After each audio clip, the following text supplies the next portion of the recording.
అందరికీ నమస్కారం అండి. నేను మీ విజయలక్ష్మి రామదాస్ని.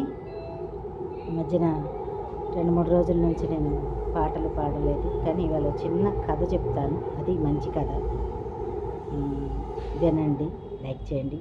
మీ అందరూ ఆయువు ఆరోగ్యం ఐశ్వర్యంతో చల్లగా ఉండాలని మనస్ఫూర్తిగా కోరుకుంటూ మీ విజయలక్ష్మి రామదాస్. అనగా ఒక అడవిలో ఒక మునీశ్వరుడు, ఆయన పేరు గుర్తులేదు, మంచి పెద్ద మునీశ్వరుడు.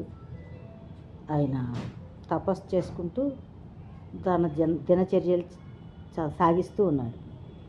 ఆయన ఒక చిన్న గుడిసెలో ఉంటూ ఒక కుండలో మంచినీళ్ళు పెట్టుకొని పక్కన ఉంటాయి. ఆ కుండ చల్లదనానికి అక్కడ ఒక కప్పు ఉంటుండే, ఒక చిన్న కప్ప పిల్ల. ఒకరోజు ఆ కప్పను తినడానికి ఒక పాము వచ్చింది. ఈయనేమో తపస్సుకి వెళ్ళారు, స్నానానికి. తపస్సు నుండి లేచి సంధ్యావందనం వార్చుకోవడానికి దేనికో వెళ్ళారు. ఆయనకి తెలియదు. శిష్యుడేమో పాలు మరగబెట్టి తెచ్చి ఒక పాత్రలో పోసి దాన్ని పక్కన పెట్టి తను ఏదో పని సమిధులు తెచ్చుకోవడానికి శిష్యుడు వెళ్ళాడు. ఈయనేమో సంధ్యావందనానికి ఈయన వెళ్ళాడు. సాయంకాలం అవుతుంది. పాముకేమో ఆహారం లేక ఈ కప్పను తిందామని వచ్చింది. ఈ కప్పేమో కలుగులో ఒక దీంట్లో దూరిపోయి కనపడలేదు పాముకి.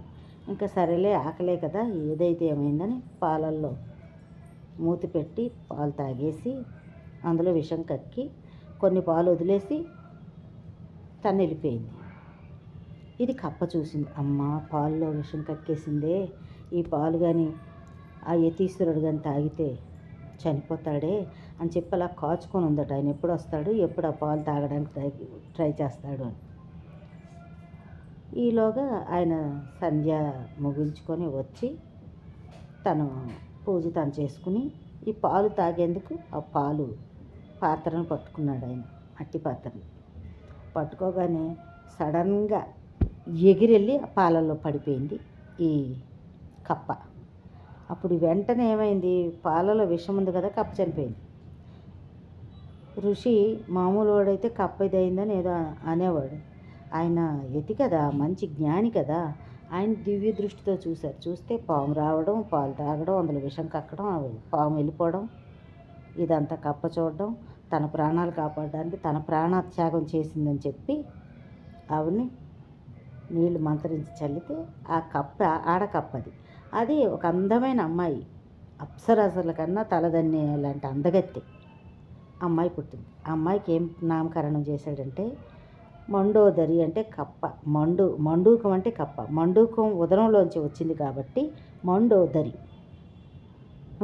అని పేరు పెట్టారు. ఆ మండోదరే రావణాసురుని భార్య అయిందని. అదే మండోదరి రెండుగా చీల్చి ఒక పక్క వాలి, ఒక పక్క రావణాసురుడు ఎత్తుకెళ్ళిపోయారని, ఆ రావణాసురుడితో వెళ్ళిన ఆవిడ మండోదరి, వాలితో వెళ్ళిన ఆవిడ తార అని, ఇద్దరూ ఒకటే శరీరం అని ఈ 2 భాగాలు చేశారు. దానికి ఒక కథ ఉందిలేండి, అది ఎప్పుడైనా సందర్భం వచ్చినప్పుడు చెప్తాను. నాకు తెలుసుకొని, నాకు కొంతవరకు తెలుసు, కొంతవరకు తెలియదు, అందుకని తెలిసి తెలియని చెప్పకూడదు కనుక ఈ 2 మాటలైతే కరెక్టే.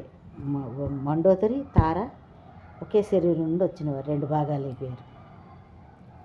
కాబట్టి ఇది ఎప్పుడైనాను గొప్పవాళ్ళకి సహాయం చేస్తే అది గొప్పగానే ఉంటుంది. అందగత్తిగా అప్సరసగా, అప్సరలకు తలదన్నేళ్ళట్టు అందగత్తి అయిపోయింది కదా మండోదరి. తార కూడా చాలా అందగత్తి, ఒకే శరీరం కాబట్టి చాలా అందగత్తెలు పుట్టారు.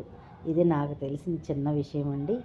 ఈ విషయాన్ని మీరు వినాలని, మీ అందరూ విని లైక్ చేస్తారని, షేర్ చేస్తారని, కామెంట్ పెడతారని, గంట సింబల్ కొడతారని మీ అందరూ నమస్కారం తెలియజేసుకుంటూ, నాకు తెలిసిన చిన్న చిన్న కథలండి. ఇంకా నాకు జరిగిన మంచి మంచి అనుభవాలు ఉన్నాయండి. అవి చెప్పాలంటే మీరు అందరూ ఏమో ఏదో చెప్తుందని అనుకుంటారు. ఇది నిజంగా యథార్థంగా జరిగినవండి. ఇది మనస్ఫూర్తిగా నేను చెప్తున్నాను. నాకు జరిగినవి ఉన్నాయి. అది కూడా